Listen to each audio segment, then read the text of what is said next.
কথা বলতেছিলাম আজান চলাকালীন সময়ে দোয়াটি একবার পড়লেই জীবনের সব গুনাহ আল্লাহ পাক রব্বুল আলামিন মাফ করে দিবেন। শুধু মাফ করবেন না, এবং হাত তুলে আল্লাহ পাক রব্বুল আলামিনের কাছে যা চাবেন আল্লাহ পাক রব্বুল আলামিন সাথে সাথে কবুল করবেন।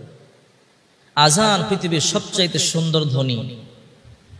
বিশ্বনবী মুহাম্মদ রাসূলুল্লাহ সাল্লাল্লাহু আলাইহি ওয়াসাল্লাম বলেন, মুয়াজ্জিন যখন আজান দেয়, যতক্ষণ পর্যন্ত, যত দূর পর্যন্ত এই আওয়াজ যায়, ধ্বনি যায়, পৃথিবীর প্রতিটা মাখলুকাত এই বালুকণা পর্যন্ত তার সাক্ষী হয়ে যায়।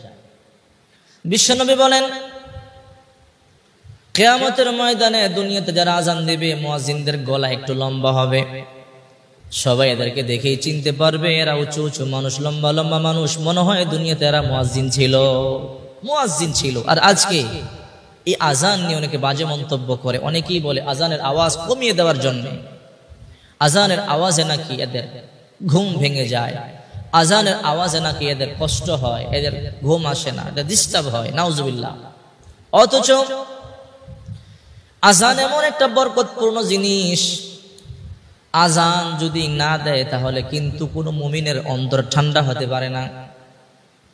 বিজ্ঞানীরা গবেষণা করেছে, পৃথিবীর মধ্যে কিছু কিছু ফলোয়ার আছে, কিছু কিছু ফুল আছে, যেই ফুলগুলো আজানের আওয়াজ শুনলে ফুটে, আজানের আওয়াজ না শুনলে সেই ফুলগুলো ফুটে না। আজান এত বরকতপূর্ণ একটা জিনিস। বিশ্বনবী মুহাম্মদ রাসূলুল্লাহ সাল্লাল্লাহু আলাইহি ওয়াসাল্লাম বলেন, আখলিস দীনাকা ইয়াকফিকাল আমালুল কলিল। তোমার দ্বীনকে খাঁটি করো, অল্প আমলই নাজাতের জন্য যথেষ্ট হয়ে যাবে।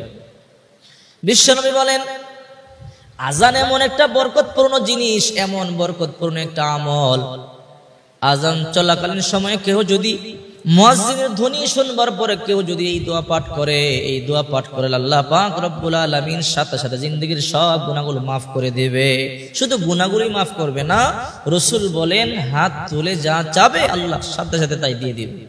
আজান এবং ইকামতের মধ্যে একটা সময় আছে, এই যে সময়টা থাকে রাসূল বলেন এই সময়টা অনেক দামি সময়। এই সময়ে কেউ যদি হাত তুলে দোয়া করে আল্লাহ দোয়া কবুল করে।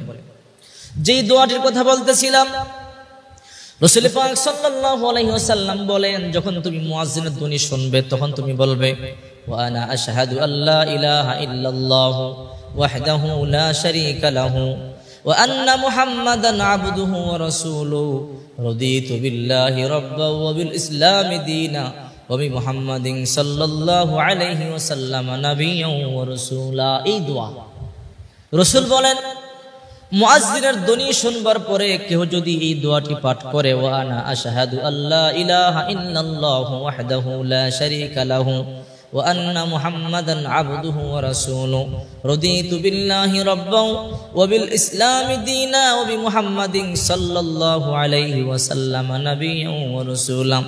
রাসূল বলেন, এই দোয়া পড়তে দেরি তার জিন্দেগীর সব গুনাহ আল্লাহ মাফ করে দেন, এবং হাত তুলে আল্লাহর কাছে যা চাবে আল্লাহ তাআলার সাথে সাথে তার দোয়া কবুল করে নেবে। এই জন্য আজান চলাকালীন সময় আজানের জবাব তো দিবেনই, এই দোয়াটি পাঠ করবেন। এরপরে আজানের শেষে আপনি আল্লাহর কাছে দোয়া করবেন, হাত তুলবেন। আজানের পরে কি দোয়া আছে? আল্লাহুম্মা রাব্বা হাযিহি দাওয়াতিত তাম্মা ওয়াস সালাতিল কাইমা آتِ محمدا الوسيلة والفضيلة وابعثه مقاما محمودا الذي وعدته إنك لا تخلف الميعاد। এই দোয়াটা কয়েক রকমের আছে। এই দোয়াটা যদি আযানের পরে পড়েন, বিশ্বনবী মুহাম্মদ রাসূলুল্লাহ সাল্লাল্লাহু আলাইহি ওয়াসাল্লাম বলেন, আমার সুপারিশ তার উপরে